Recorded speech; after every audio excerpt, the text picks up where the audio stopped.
Hello, everyone. Welcome to Kesef, the game of money, a transformational game. It's also called a T game. T game stands for a game that's not just a simple game, but rather a game where we will undergo interesting transformations and psychological insights. So, welcome. And today, in this intro video, I will tell you more about what Kesef is about, what are we going to deal with here, what's going to entail within this program, within this transformational game. We will also talk more about the main subject of the game, money. How do we work with money? When do we work with money? Understanding of how money works and how this program works, specifically when it comes to the subject of money. So let's start. Welcome. Kesef, the word kesef means money or silver in Hebrew. This is an ancient term. In the ancient Israel, kesef meant silver. And currently, kesef, the word kesef means money. We all know that in the ancient Israel, or any other ancient world actually, silver was the main type of money widely used, right? We will discuss this later actually, but that's what the word kesef means, and that's where the origin of the word comes from. So what is money?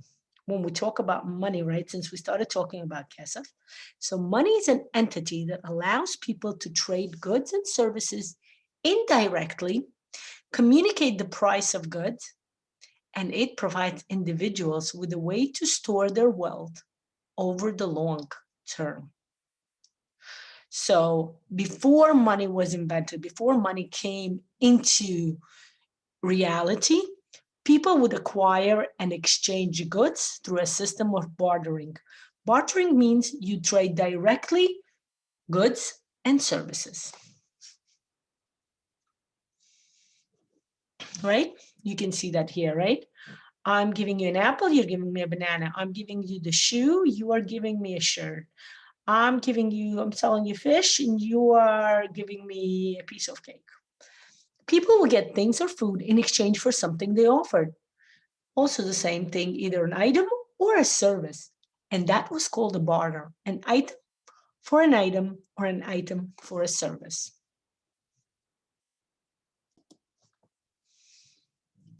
And it's important to realize that when people would barter, it wasn't just exchanging a shoe for a shirt, for example, but really it's the energy behind that item or the service that they bartered, right? It wasn't just the shoes or the shirt that they acquired the energy, the investment that that person made within that item that the person either manufactured or provided as a service.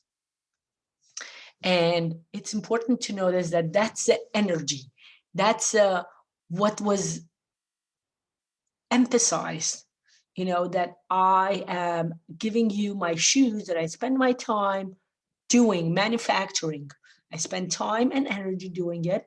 And as a result, I'm acquiring something from you that you also spent energy and time doing this. And most of the time, it would be equal energy and time.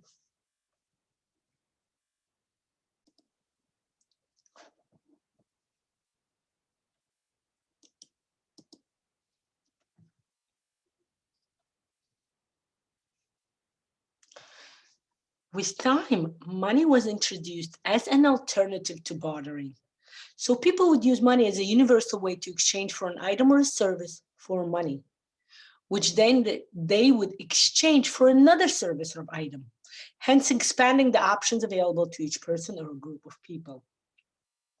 So let's say you come to a merchant and he's selling shoes and you have a shirt to offer. However, you don't need shoes. You really needed bread, right? So what is invented And that was very revolutionary at the time, by the way.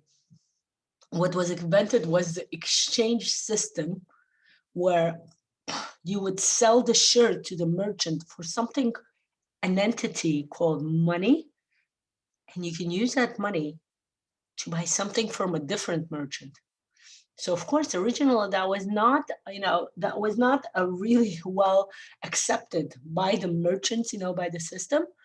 But with time, as we can see, it has been perfected. It has been become a more, convenient way to buy things, as we call it now, or back then it was bartering, right? So bartering kind of went away, and a universal system for exchange of products or service started to be used, okay?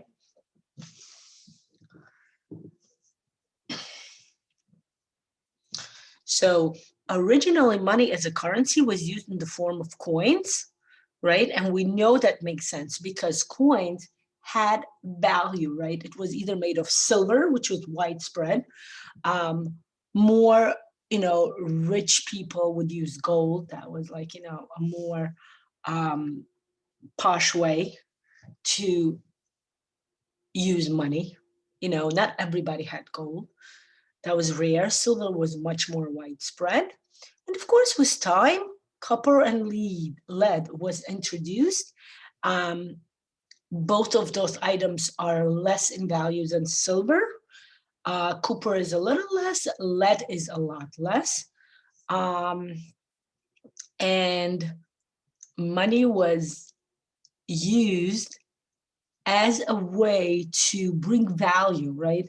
Which is why it was made in the form of coins, in the form of metal, like expensive metal. So metal was like given to the person. Let's say if I'm coming to buy shoes, but the merchant doesn't want my shirt, I would give him something of the value, which would appropriate based on the time and the energy that merchants spent on creating whatever he created or the service. And either he or I would define the value, by the way, okay? And the value was based on the silver. What was the price of silver back then? So that was very intuitive, right? It's very interesting how the system started settling down. Okay, and also, by the way, the Mesopotamian shekel, the first known form of currency, emerged 5,000 years ago, okay? And interesting to know that shekel right now is the form of currency in Israel, where the word kesef comes from. It's, the modern day Israel, and it uses Hebrew as the main word. So it's very interesting to see how the system comes together, that the word kesef is in Hebrew and shekel is also like Mesopotamia is where the ancient Israel was situated. So very interesting. Actually, the current Israel is the same place. Back then it was called Mesopotamia, but that's a history lesson. Anyway, let's go further. Right. So as we talked about, originally money was dealt in the form of silver. Later on, it started changing into the paper money as we know it. And that kind of interesting to note that the paper itself has no value as opposed to gold, like it used to be, right? So when people would get money, they would actually get the equivalent in the metal, they could later use that gold or silver and just go and like either sell it to the goldsmiths or create something out of it. Later on, the system was changed into the paper, thus taking, the value or the entity even further away from the original meaning, which was energy exchange for energy, right? Because paper has no value, not as much at least as, as coins, as metal does, right? So that's very interesting to note, right? Paper, also very interesting to note, paper can be easily destroyed as opposed to metal. Absolutely. Something to keep in mind when we are going to talk later about what money means, what is the energy, what is the understanding of how we currently in the current modern world view money. Okay. And if we go even further, talking about the current modern world, we're talking about the last 20, 30, 40, 50 maybe years, with the invention of the virtual currency, right? Credit cards, credit cards, like 40, 50 years, as I said, but talking about the 10, 15, 20 maybe maximum, I would say 10, 15 years, cryptocurrency, right? Also Apple Pay, smartphone use, web use of money, which if you think about, even more kind of devalue the item of money. If with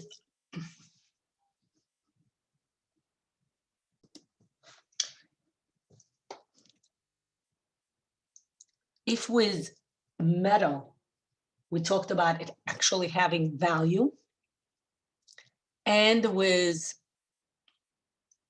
paper having less value, but at least it's something that we can actually hold and understand how money feels, so to say, quotation marks. When it comes to credit cards, that's also actually you can feel, right? At least you can hold the credit cards, right? You can actually touch them. There's tactile feeling. Again, it changed, right? It went from coins, which was actually tactile. It had 3D printing. You can touch with your fingers. You can feel the imprinting, engraving on each coin. You can still do that if you take any coin. To paper, which you can only feel the feeling of paper. I mean, there is something, like there's some kind of engraving, very, very fine, something that makes money stand out, right? But in generally, the tactile feeling, the tactile association is different already. Now, if you take the credit card, it's smaller than the paper money, and it's harder, right? Which brings us back to the money to the coins. But it's interesting to note that it's not as valuable, right? It's made out of plastic, right? But it does have engraving on it too. But again, it's very depersonified from the idea, from the value of money, of exchange, because money is exchange of energy from one person to another, from one entity to another. Okay, it's either done in the form of an item or a service. And if we go totally further to what people do now, which is cryptocurrency, has no tactile whatsoever. The most tactile you will get, pressing your fingers on the smartphone button, right, or iPad, right? Because that's it. Cryptocurrency, you don't touch money, you don't see money, you don't feel money. If we talk about the 5 cents, I teach Neurographica, which is like an amazing entity. And, it's a drawing method. And over there, we talk a lot about the 5 senses, defining how humans interact with the environment. I used to be for 20 years in early childhood. So you teach kids that the way you interact with your environment is through 5 senses. So here we come to one of the most important entity in human lives, in any person's life, because who are we kidding? Money is very important, right? It's important for shelter, for safety, right? For taking care of your primary basic needs. So when we talk about something like that, and we talk about cryptocurrency, there is no attachment, there is no use of any senses to attach yourself to the environment, to understanding how cryptocurrency is related to money. You can't touch it, you can't feel it, you can't see it, right? Seeing numbers, I can just type numbers. Doesn't mean much, if you know what I mean.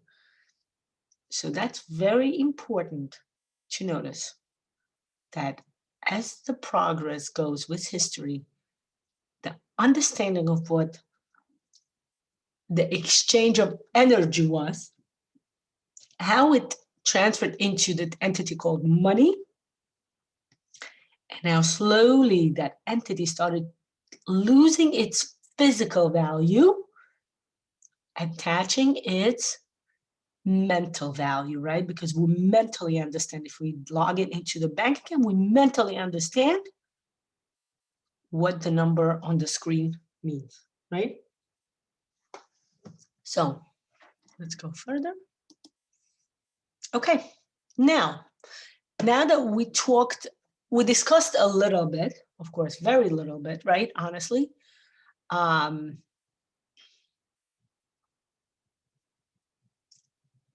we discussed a little bit about what money means. What do we mean, at least saying, otherwise saying, what do we mean when we say the word money? And again, let's start understanding every time you hear the word money, start realizing money is an exchange of energy between a person to a person, an entity to an entity, exchange of goods or service for goods or service. Okay? Only that, if I'm bringing a shirt to sell you and you have a shoes to sell me, I want your shoes, but you don't want my shirt. So what do? How do we both go happy? That's where money plays a role. I use money to buy the shoes from you. And you keep the money, not the shirt, because you don't need the shirt. You're going to use the money, go to the bakery next door and buy the bread that you need for your primary needs, because you already have a shirt. So that's very important to notice, okay? That's very important to notice. Start being more conscious about the word money, what it means. Start mentally understanding how it makes sense to us when we use the word money. How it makes sense to us. What do we use? What do we do when we use money? How do we use money? What do we go with money? How do we exchange money for an item or a service? And what is meant by energy? Energy is what you kind of not just created, but you invested, and as a result also created when you created an item or performing a service. Okay. Now let's go to the game itself. Okay. As we mentioned, kesef is the word for money in Hebrew, and it is used here as a name for this transformational game. Okay. This is what the game looks like originally. Okay. I will discuss more about what each spiral circle means. Okay. Kesef was created by Svetlana Gorbach, a transformational psychologist. She lived in Israel for many years. She underwent various transformational spiritual practices. She has a degree in economics, and she's a marketing specialist. And for many years, that's who she was. Then, of course, as many marketing specialists do, she underwent a rigorous psychological workshops, and psychological training, right? Because marketing is about training, right? Marketing is about what value can we give you for your money, right? Or supposedly so. And as a result, as she studied the psychology in marketing, she actually became more interested in psychology and started doing more practices, more learning, more workshops within the field of psychology.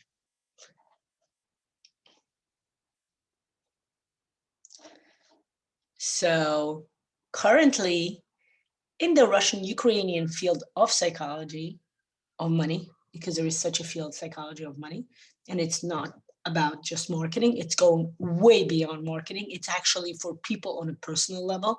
It's actually what we're doing here in this game, kesef, right?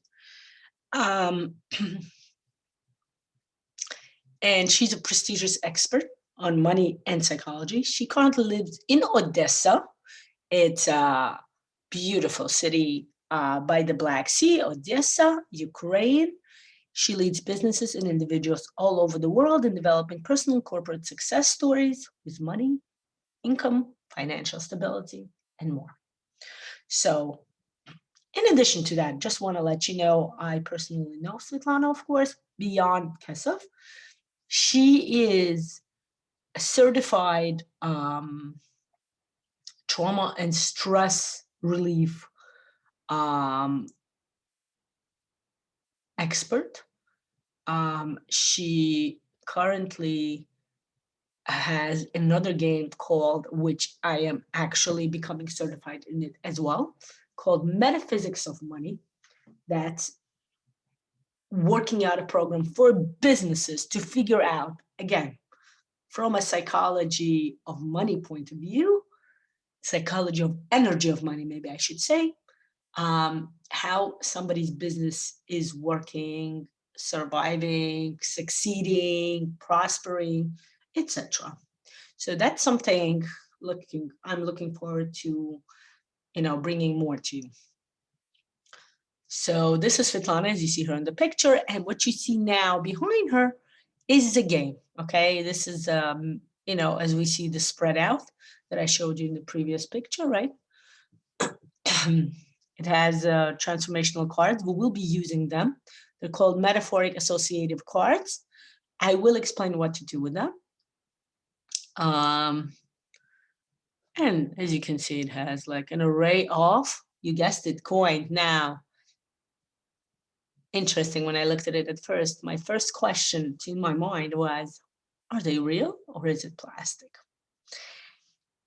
Thinking about what we discussed today, you will understand why I thought that way, because if it's real metal, it might have more value, plus tactile, it's a little heavier to hold than the plastic, but something to keep in mind. So interesting, the story how Svetlana created the game was, when she lived in Israel for many years, as I told you, and she moved to Odessa to pursue a business opportunity. And in that business opportunity, she crashed fully and quite hard. So as she says, she started realizing that something is going on within her. And she started realizing more than that. She's like, I want to improve that situation. I want to help myself. So she created the game as a way to help herself get out of the hole, right? Get out of the this very uncomfortable situation, if you can call it that way. But she lost a lot of money. She's saying she was really, really poor. Right? She really lost her money. She was really like struggling. And she created the game. She's like, you know what? I need to figure out what's going on. She sat down. She used all of her knowledge, all of her expertise, psychology, money, marketing, everything, whatever you want to call it. She created this game. She created this transformational process that will fully process all of your hang-ups, inhibitions, everything you know and have about money, or don't know and have about money, by the way. And then, of course, she realized that the game works. She became, the situation started improving quite darkly. And she realized, and she used it again after a certain time. By the way, you can use it once every 2 months. It's very effective. I know people who use it every single 2 months, and they grow themselves quite, with stability and quite, you can see how they grow.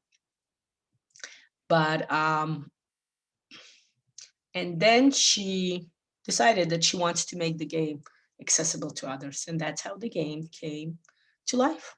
And we thank her for that. So let's discuss. Okay. Let's consider the psychology behind how the energy of money, also referred in this case money, right? When I say money, I really mean the energy of money. I want you to always realize that in your mind. How does it work within a person's life? Okay. So what is money? Money is a way to influence society, your environment. What we mean here is not just the way, your position in society, like, like what are you in the social ladder or status, whether you were from middle income or high income or low income, it's not what we're talking about. We're not talking about sociological terms for how much you earn, but rather what it means for you on a personal level as a social status, right? What type of items do you buy? Clothing, what type of clothing? What labels? Labels is a way people show their social status, right? When it comes to clothing, anything actually, money, accessories, what shows you go to see, right? What type of restaurant do you go to? That's a status too. Which hotels do you stay in? And etc. So even on a personal level, even if we don't interact, let's say we're not a social media person, right? We're not a celebrity. Money does define your social status within your personal world, okay? So how does this game work? Okay, this is very interesting to notice, okay? Now, the way money works is that person, right? If we go from, I'm going to use a star, right? Okay, it's okay with you. I'm going to use this way. Okay, so if we use a star, right? This is the top, is your something we call the ceiling. This is the floor. Okay. Okay, the top star is the ceiling and the bottom star is the floor. What is the floor? The floor is the lowest amount we will get de facto from any source. This is the minimum we will get any month. Okay. Unemployment checks, your parents paying for your rent, I don't know, your regular salary you get every month. Okay, that's your floor. Something we don't have to worry about. I mean, I'm not talking about like, oh, you don't have to worry about not going to work. You do have to go to work, but it's something of a, de facto. You go to work, you get this money. Instead, you don't have to worry about it. You don't have to work extra hard. Besides, let's say not working 9 to 5, which you usually do, you don't have to work extra hard. Now, let's say you want to get extra money. So what do people do? Some people get a second job, right? Some people start trying, some startups, some businesses, some projects, something in addition to their regular job, to the regular salary, so to say, the regular financial level. And as a result, right? Okay, I'm going to use the star. As a result, they start going from the floor, start growing. Here, I'm going to show it here if you don't mind.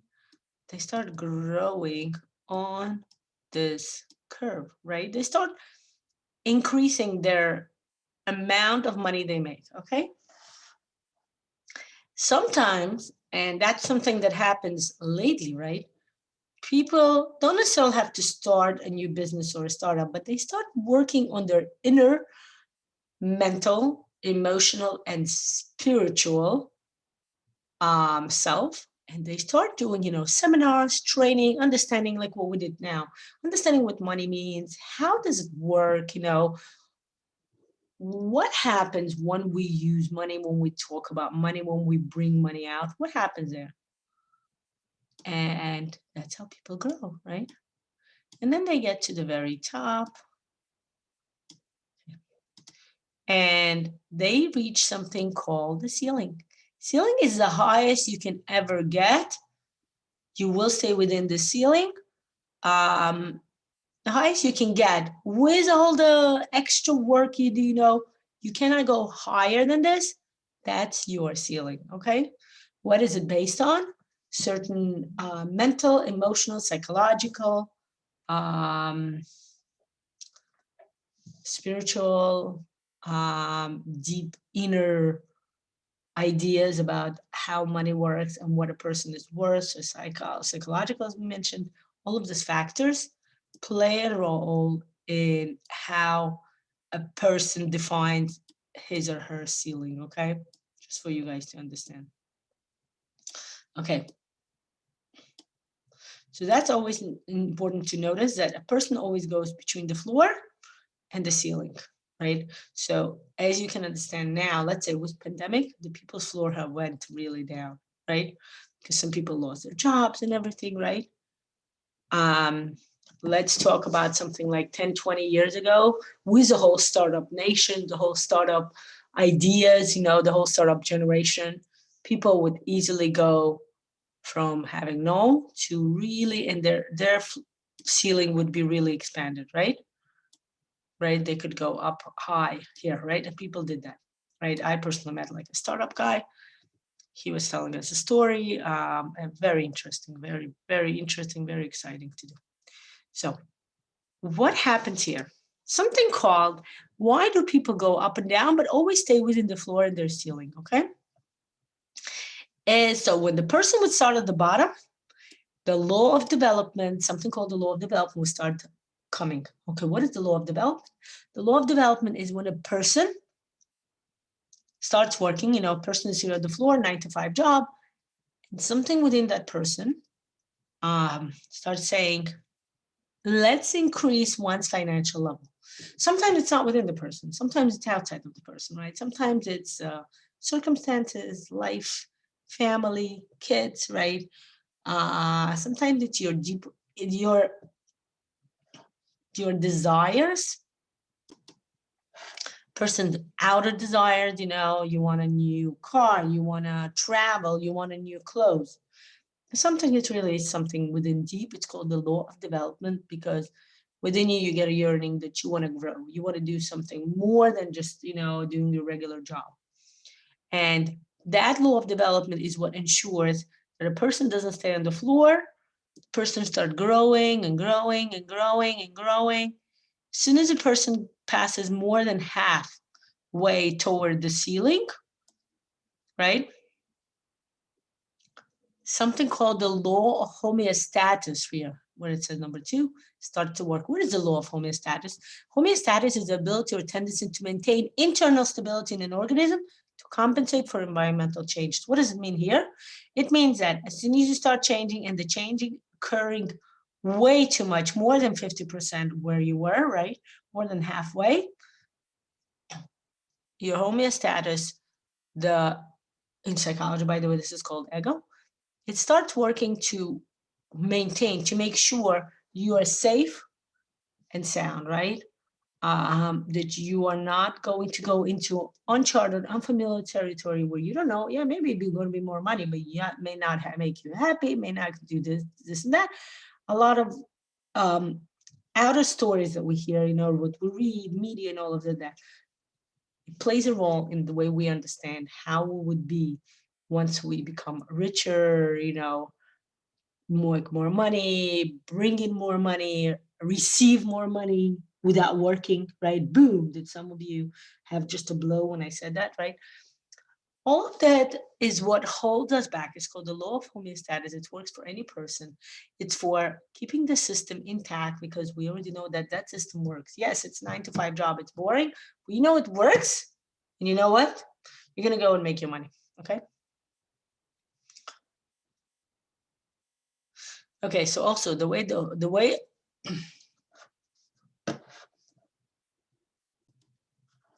way this law of homeostasis works within the physical realms, it's not like you go to sleep and somebody comes in your sleep and says, stop growing, stop growing. No.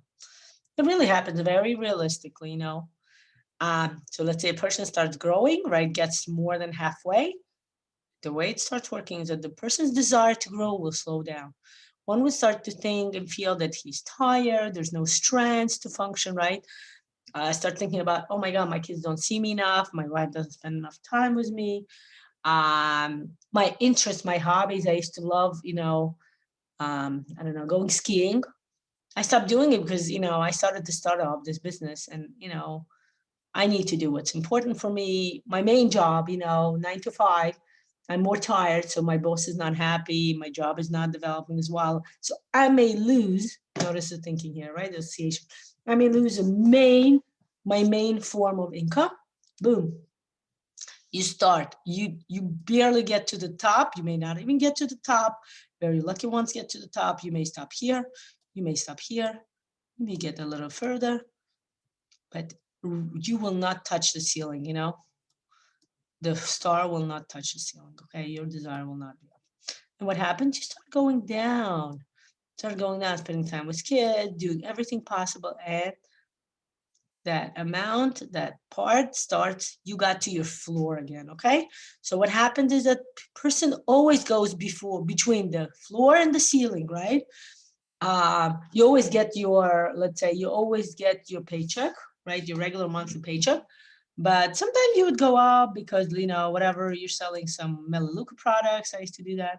You know, you are, I don't know, you did some kind of a babysitting job for a neighbor, you got some more money, you know, anything like that, okay? Doing something extra besides your work, you know, you make beautiful cakes and you sold them to somebody and you make some money, okay? You grow a little bit, but you don't get to your ceiling because even as you get closer to your ceiling, you go down the slope, okay? That's the regular way how money, the energy of money, the way the money works within any human life, okay? By the way, it could be a family life. That's a different story we can discuss. If you have that question, you can ask me. I will explain to you. But, you know, sometimes family works as one entity, right? Let's say man and a wife and a husband make same amount. Sometimes the husband's money may go lower, but the wife's money will go up, and the opposite, okay? What we're dealing here, by the way, is increasing the entity's money, okay? So that's going to be very comfortable. I will explain that to you when you're going to make your quest. So what happens here? What happens within the game of Kesef? Kesef, you're going to go up, you're going to go up, you're going to go up, boom, chaka, chaka, boom, right? You're going to break through the ceiling and go to the next level. This is very hard to do. Sometimes people break their heads when they try to go breaking through the ceiling. Sometimes people go down the stairs, boom, boom, boom, boom, boom, the staircase. But one way and another, some people do get breakthrough. Sometimes it's hard. Sometimes it's less hard. Most of the time, it's very hard. Okay, people hurt their head. They go up the system.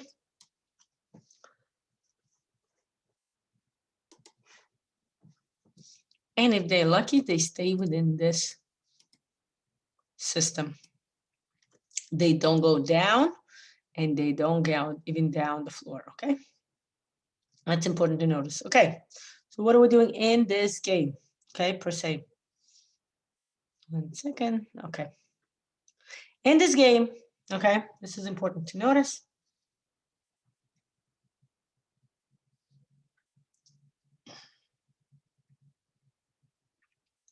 Okay, so actually important to notice now. Let's say you go to the next level and sometimes the person goes boo down the floor. Why does this happen? Because there is no stability on this level. Okay, the person did not reach the necessary stability to make this level more stable, okay, before you start growing. Just so I want you to know, okay?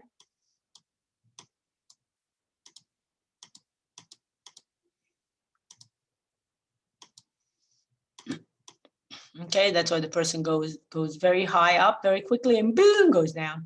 It's very important to notice that we grow slowly because that's the only way we ensure stability. Stability is important. If you don't have stability, you will grow further. You can go even further than that, right? You can be here, right? You can't see the star here, but you know what I mean? You can go like even a level higher.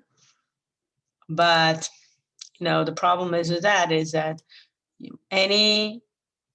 something doesn't go the right way, the system will shake down and you will go boom, chaka, chaka, boom, go all the way down, right?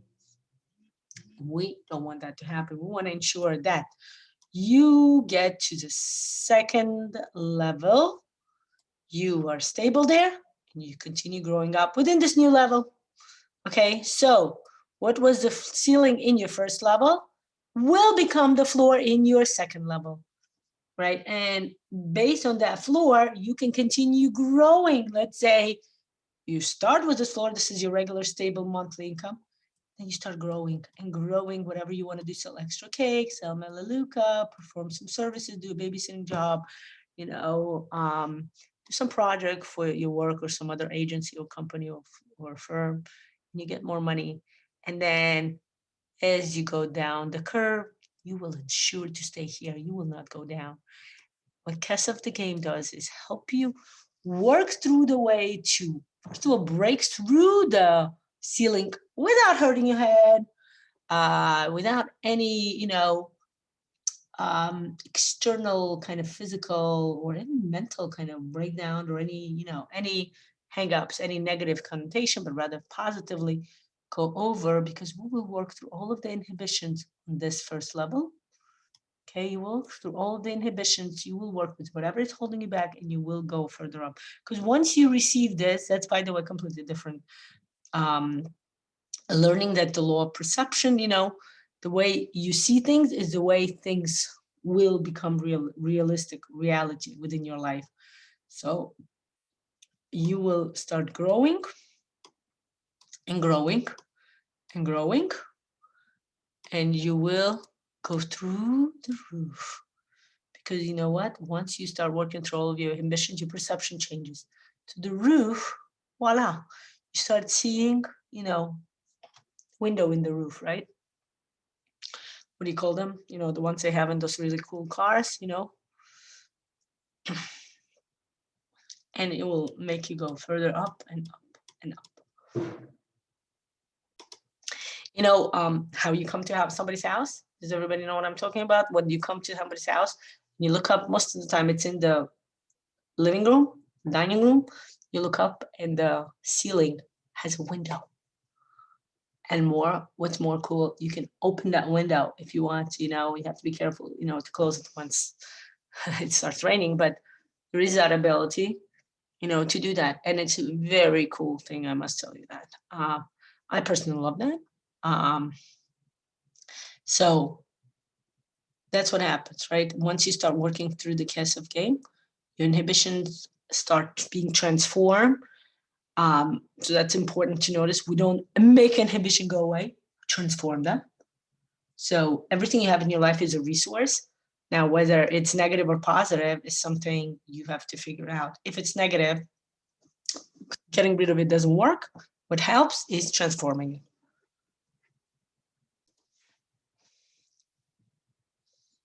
Okay. So let's go to the next level. And that's the game itself. Okay. I'm going to take a break now, recover my voice a little bit. I will record the second part later today, and I will make it accessible to you. Thank you so much, everybody. Let's stay tuned for the second video.